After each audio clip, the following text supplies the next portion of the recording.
Hey guys, hey YouTube, hey Mark, how you doing? Appreciate you being here. All right, sorry I'm 4 minutes late. One of my dogs had an accident last night during the. He doesn't feel good. He's sick, and I've been cleaning not Jackson, the other dog, the boxer. Jackson, what's the matter with you? Come here. Now Jackson's upset. Hang on, I got to feed Jackson. Gosh darn it. Come here, Jackson.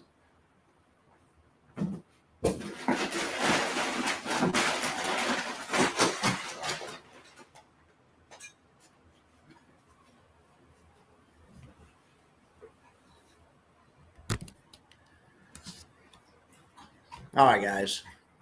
Anyway, good morning. Jackson, are you good now?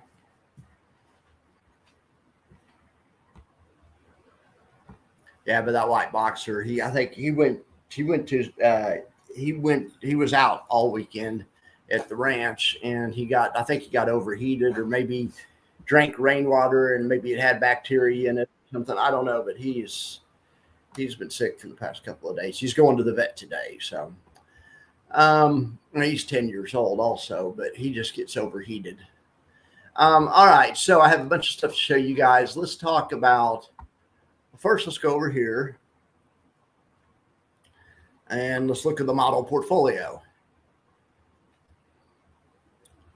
I just remembered I'm supposed to update this every night with the positions from yesterday, and I forgot to last night. Anyway, unless I've had something that paid a dividend and dripped, it's only wrong by the amount of the drip. If I got a fraction. So anyway, so it's probably fine. But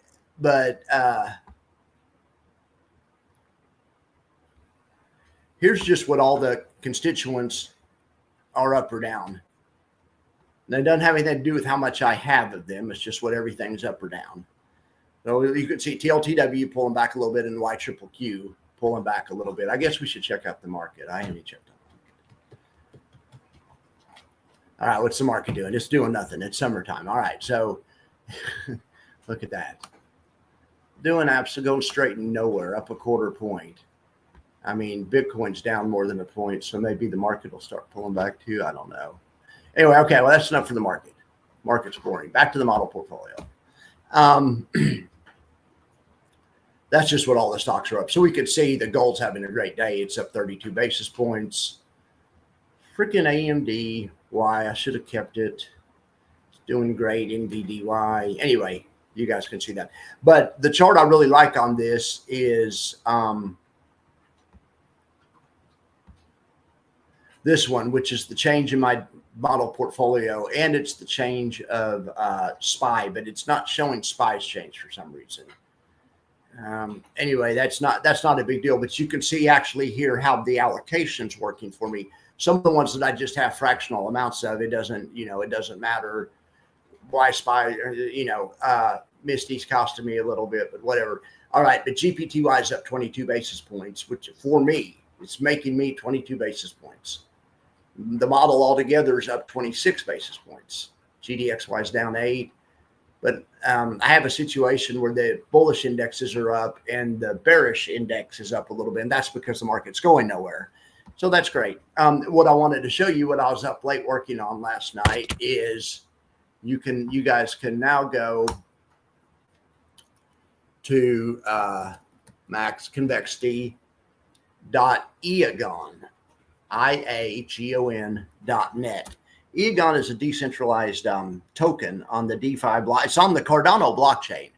And we actually run a mode. I actually run a node. So it's a peer-to-peer network. Anyway, but this is decentralized. So if I say something the establishment doesn't like, they can't cancel me. I know Dan would like that, because the mainstream media, they just don't want the truth to get out. So anyway, what my goal is to have all my data, like especially the buffer report and some of the stuff that you guys like to look at more, live publish somewhere. I've been talking about this for a long time, but right now you can see this. I think it live updates. I think as my spreadsheet changes, it changes in here, but I'm still working on that. This is a work in progress. That's going to be the address, but I'm going to eventually put the max factor and the buffer report in here and some other stuff. Anyway, but I was up late working on that last night. But anyway, so the model portfolio. So while I was doing all that, I forgot to do the most basic thing, which is just download download the latest data, but I'll do it tonight. It's fine. Unless, like I say, unless I had one thing that actually dripped into the account yesterday, it's going to change the shares. That's the only thing that would be wrong on here. So this might be a little low on one of the, I don't know, but all right. So that's that. Let's look at what else we can look at. All right. High yield technical analysis, otherwise known as the max factor. Oh my gosh. Oh, yeah, that's what else I just remembered. I messed it up yesterday and erased high yield technical analysis by accident, and I had to rebuild it last night. But anyway, but here it is. It was working just a little while ago. I don't know why it's not working now.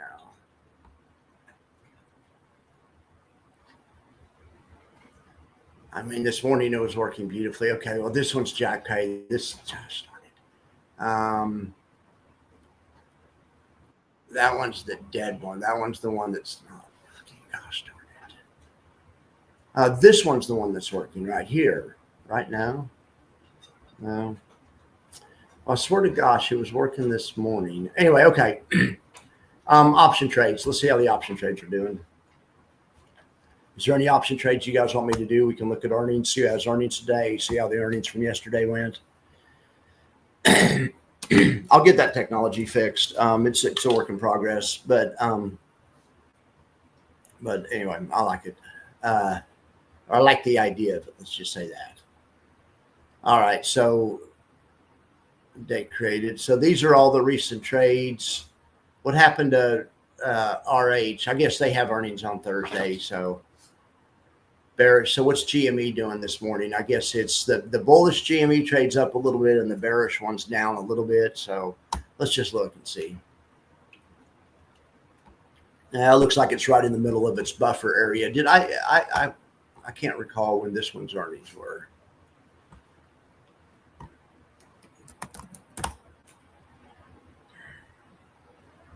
But anyway, the max factor is my favorite report, and it is working somewhere. I had it working somewhere this morning. Maybe I was on the iPad in some browser that's open somewhere, some tab in some browser somewhere. It's working beautifully. TSMY was number 1 and number 2 because I had it in there twice. But then after that, it was snowy. I fixed the formula. No more Murney. That's dead. I fixed that. There's the dog that's sick. Hopefully he's feeling all right now. I want to go make sure. I may have workmen coming over to my house. Let me go make sure. Hang on a second.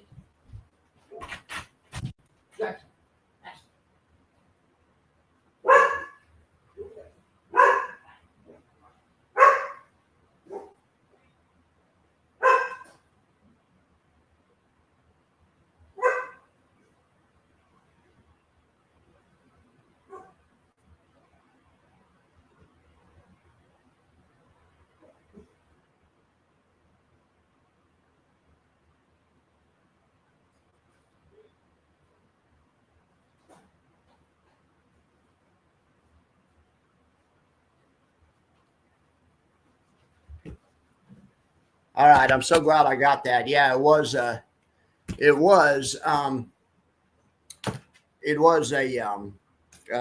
workman, and I needed to let him in. He's going to be on the roof, and anyway, whatever. All right, hey SB, what's up? Sorry about that. All right, let's get back to this. Let's get back to this report.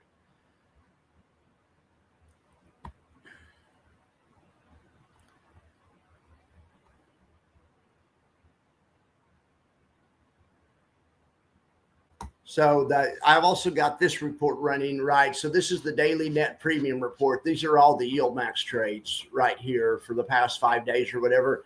We can just look at some of them today. I mean, yesterday, Palti did $1.1 million worth of premium. It's only about a quarter point. BRKC did a half a point. Worth of premium, and they're small. They only have $1 million. No, wait, let's say, yeah, that's right. If you have $1 million and you sell $500,000 worth of premium, that's half a point, right? Half a basis point.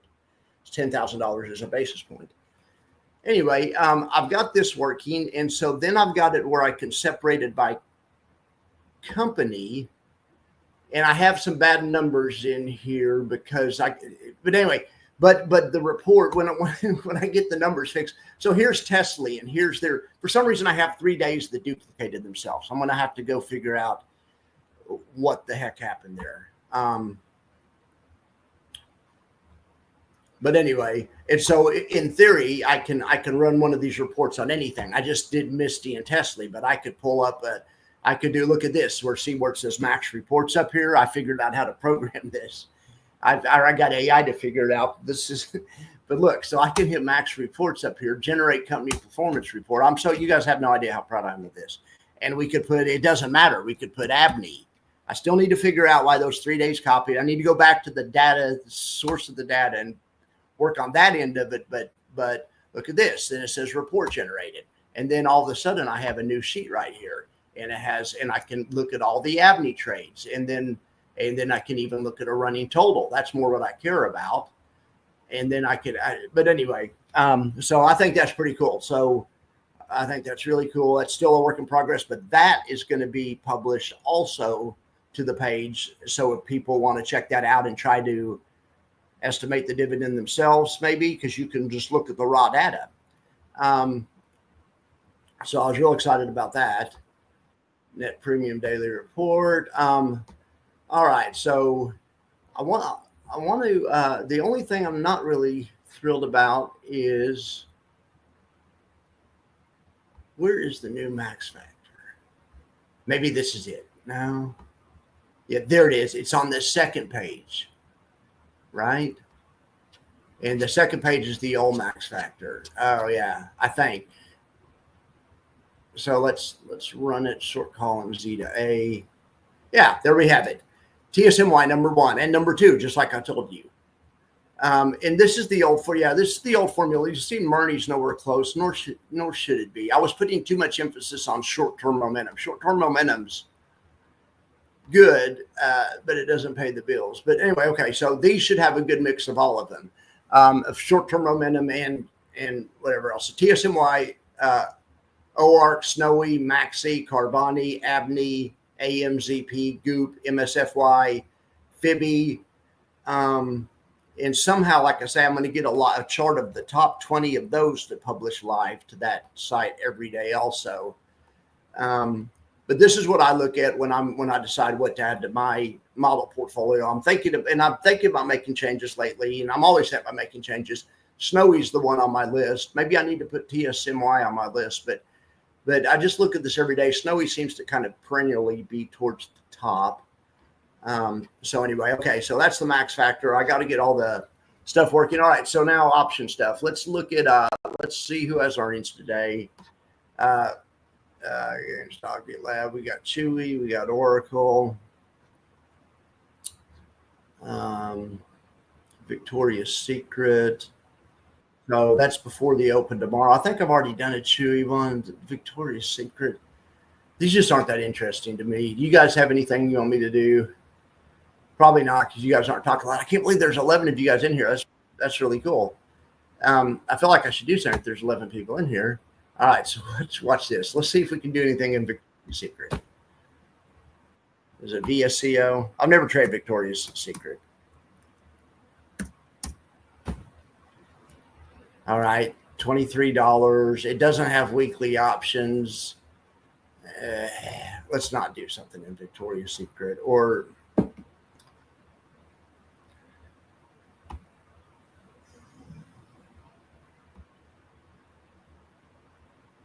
I'm just looking. See, I've told you guys before that when a stock's liquid, when options are liquid, you can see it in software like Option Strat.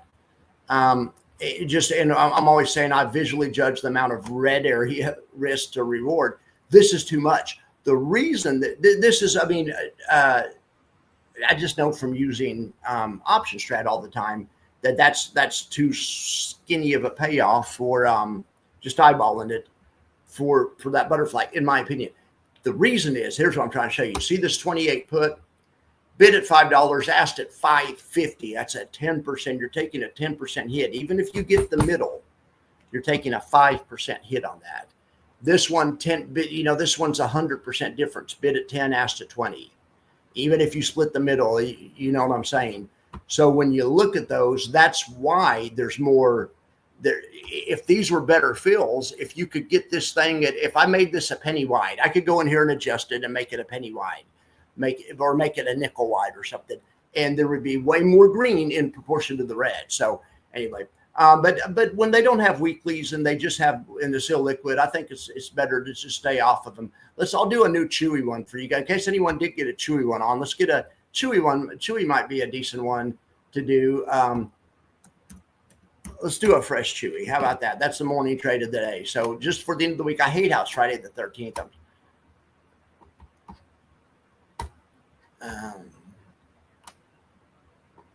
I'm super superstitious and stuff, but anyway, that's my own hang-up.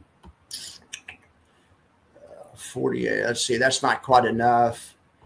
Here I look at the green and red, but I also use math.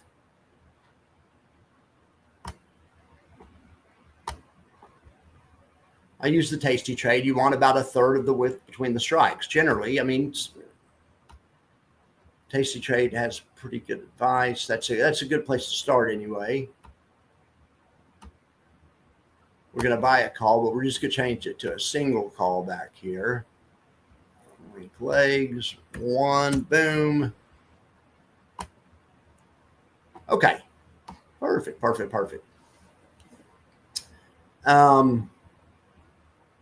That's not a bad. I mean, the math of that doesn't look terrible. This call's kind of illiquid out here. It's bid at 43, asked at 56. Maybe scooted in a strike. Yeah, the 50, bid. Yeah, there you go. There you have it. That's not the worst trade. Let's try to get off of these illiquid ones. So let me see if I could scoot that in one more. $50 on 350. That's fine. All right, there you have it. That's a bullish earnings trade for Chewy. I'll share that with you. And if anyone wants a bearish one or one in another company, put it in the comments.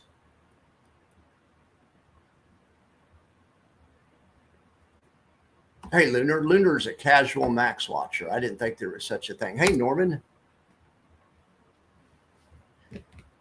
I'm a little bit mad. They were supposed to come fix my water heater today, and I moved everything out of the...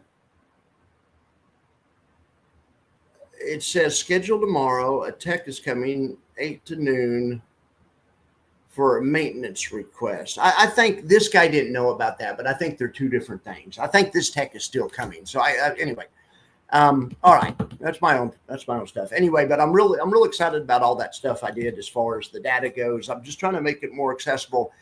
And with AI, I think I can finally do it. I've talked forever about having a repository of data where option bros, or this is more for high yield bros or whatever.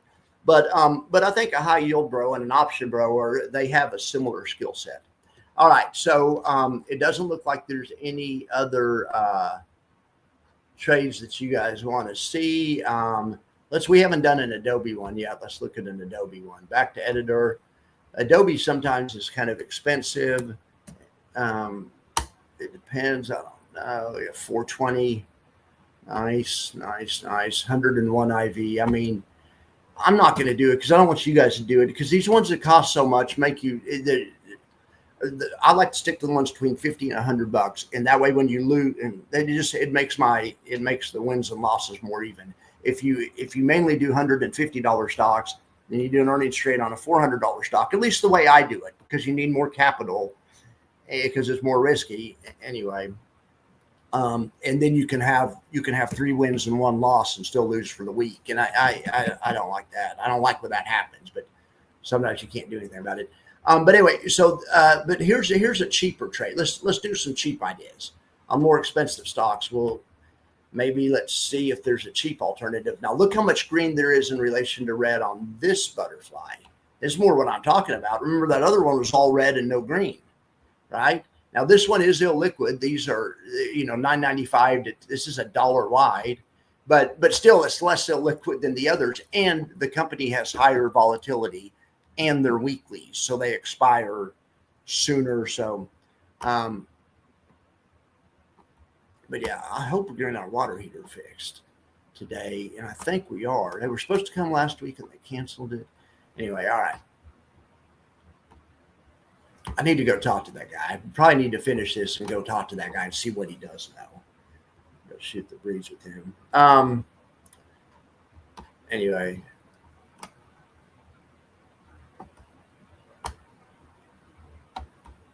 All right, there's a bullish Adobe play right there. Gosh, $625 debit. It's expensive to even do it this way. If you miss it at $625 and it only has a 3% break even, and you don't have unlimited upside, I don't know. I like the way I do it better than this is all right for a bearish shot, but if you're going to take a bullish shot, just buy a call, right?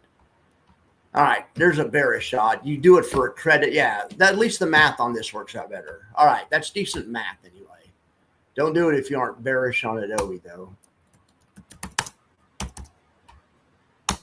All right, we'll just throw that one into the mix, and I'll give that to you guys. All right, I'm going to go talk to that dude because he was saying we aren't getting our water heater today, and I hope he's not right. He was talking about raccoon activity. Yeah, we got raccoons. Don't have anything to do with our water heater. All right, guys. I appreciate you all for being here. I'm sorry, I'm going to cut this one a little short. We'll be back. I'll be back at 2:30. I'm trying to be more consistent about 2:30 or 2:40 and about 9 or 9:30 in the morning. All right, guys. Thank you very much. You have a great day, and I'll talk to you later.